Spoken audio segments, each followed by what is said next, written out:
તો જય માતાજી મિત્રો, જય દ્વારકાધીશ, જય ખોડિયારમાં. હું છું આપનો દોસ્ત નળ કાંઠાનો કરણ શાયર. અને જણાવતા ખૂબ જ આનંદ થાય કે તમને બધાને ખબર જ છે કે આપણે 2-3 દિવસથી આપણે દિલીપભાઈ ઠાકોરને મળવા માટે વિડીયો નાખવી, પણ હજુ સુધી દિલીપભાઈ સુધી વિડીયો પહોંચ્યો નહીં આપણો. કારણ કે અત્યારે ઇન્સ્ટાગ્રામમાં અને કલાકારની દુનિયામાં ખૂબ સારું નામ છે મારા ભાઈનું, અને ગાયકી જોરદાર હ, અને ગાવાની જે અદા હ મારા ભાઈની એ આગવી અદા હ અમારા દિલીપભાઈની. કારણ કે અમારો બંકો જ્યારે ગાય ને એટલે એની અદા જ કંઈક અલગ હોય. અને આમ જોઈએ ને તો એક ઘાયલોનો બેતાજ બાદશાહ અને એના કંઠે માં સરસ્વતીનો વાસ. એટલે ખરેખર દિલીપભાઈની વાત કરું ને એટલી ઓછી.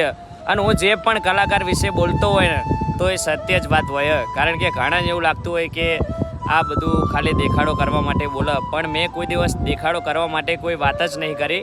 કારણ કે જે હોય એ સત્ય જ બોલવાનું અને હંમેશા સાચું જ બોલવાનું.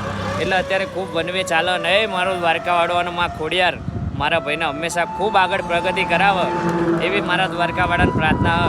તો બધાને એક નમ્ર વિનંતી અને એક મારી અપીલ હ કે અત્યાર સુધી 2-3 વિડીયો નાખી દીધા આપણા દિલીપભાઈ ઠાકોરના, પણ હજુ સુધી આપણા ભાઈ સુધી વિડીયો પહોંચ્યો નહીં. તો બધાને એક નમ્ર વિનંતી અને દિલીપભાઈ તમને પણ એક અપીલ હ કે તમે પણ જવાબ આપી દેજો. કારણ કે આપણે ટૂંક સમયમાં તમને મળવાનું મારા ભાઈ દિલીપભાઈ ઠાકોરને.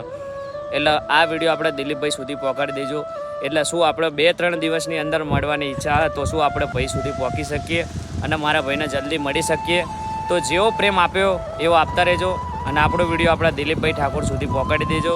તો જય માતાજી, જય દ્વારકાધીશ, જય ખોડિયારમાં. ગુજરાતી રણભાઈની આગવી નડકાઠાની